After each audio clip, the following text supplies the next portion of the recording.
Glad to have you back. Now, the Somali government has announced its intention to revamp up security measures in anticipation of Eid al-Fitr celebrations, which mark the end of Ramadan this week.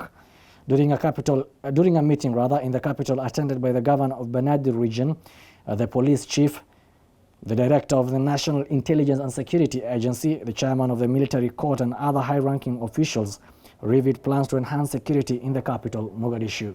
The Somali government has announced its intention to ramp up security measures in anticipation of Eid al-Fitr celebrations, which will mark the end of Ramadan this week. During a meeting in the capital attended by the governor of Banadi region, the police chief and the director of National Intelligence and Security Agency, NISA, the chairman of the military court, and other high-ranking officials reviewed plans to enhance security in the capital, Mogadishu. The meeting, chaired by Mohammed Ali Haga, the Minister of State for Security, focused on reinforcing security measures and implementing the Arms Control Act in Mogadishu. The officials also agreed to launch a security operation named Elitire to ensure a more secure environment for the citizens of Mogadishu. The operation's success is expected to play a crucial role in building peace and stability in the region. To achieve this, the forces behind the operation will collaborate closely with the security forces. The efforts form part of broader attempts to increase the security of Mogadishu. Just last week, President Hassan Sheikh Mohamud declared his intentions to ban heavy weapons in Mogadishu, as well as prohibiting importations of all types of military gear, from uniforms to boots to equipment. Together, these measures serve as an important step towards creating a more secure Somalia that is conducive to peace and development. Somalia's trade deficit with Russia is highlighted as goods worth only $65,000 were exported to the country in 2021. This is in contrast to Russia's earning $10.8 million through exports to Somalia in the same year. An Interfax news agency report explains that Somalia's export to Russia comprised of sesame seeds only.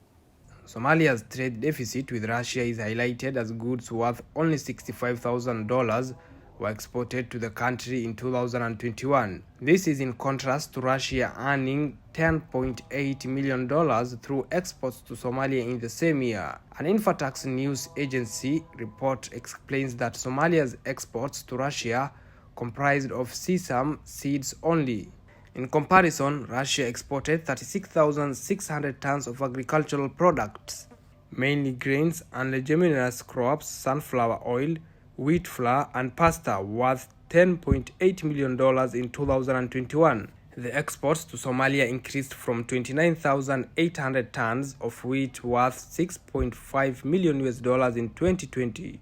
The report added that Russia's export potential to Somalia is estimated to be $30 million yearly.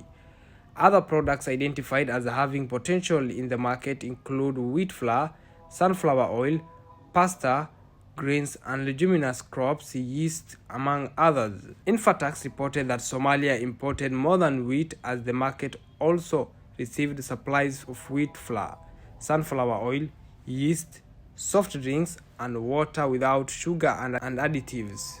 The governor of Banadi region, who also doubles up as the mayor of Mogadishu, today granted Syrian refugees token of money for preparation of the incoming Eid al-Fitr festival. Eid al-Fitr is an Islamic festival that marks the end of the Ramadan, the holy month of fasting when Muslims fast from dusk to dawn each day. The translation of Eid al-Fitr from Arabic sums up the holiday as it means festival of breaking the fast. The governor of Banadi region, who also doubles up as the mayor of Mogadishu, has today granted Syrian refugees token of money for preparation of the incoming Eid al-Fitr festival. Eid al-Fitr is an Islamic festival that marks the end of Ramadan, the holy month of fasting when Muslims fast from dawn to dusk each day. The translation of Eid al-Fitr loosely means festival of breaking the fast. Governor Medali received the Syrian families at the Hamar local government house after the donation and reaffirmed to the migrants that Somalia has a long-standing relationship with Syria, and despite the current political instability, the federal government of Somalia will always stand with them. Medali also implored to the affluent and Somali businessmen to play a role in supporting the Syrian brothers in the capital.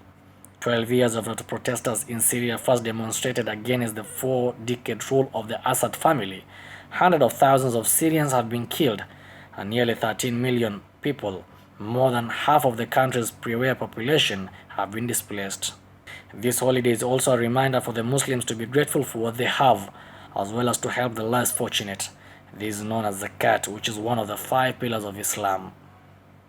Zakat is also a requirement that all Muslims with the means to do so to donate to the less fortunate. The Australian government has accepted a recommendation from the Independent Defence Honours and Awards Appeal Tribunal for unit recognition for Australian Defence Force service in Somalia during the 1990s. In the 30th anniversary year of the ADF operation in Somalia, Minister for Veterans Affairs and Defence Personnel Matt Kewe said it was fitting these individuals receive the recognition they have long advocated for. That's all we are prepared for you tonight from our desk here in Mogadishu. I would like to thank the Dalsan media fraternity for making this news bulletin a success. Have yourself a lovely night.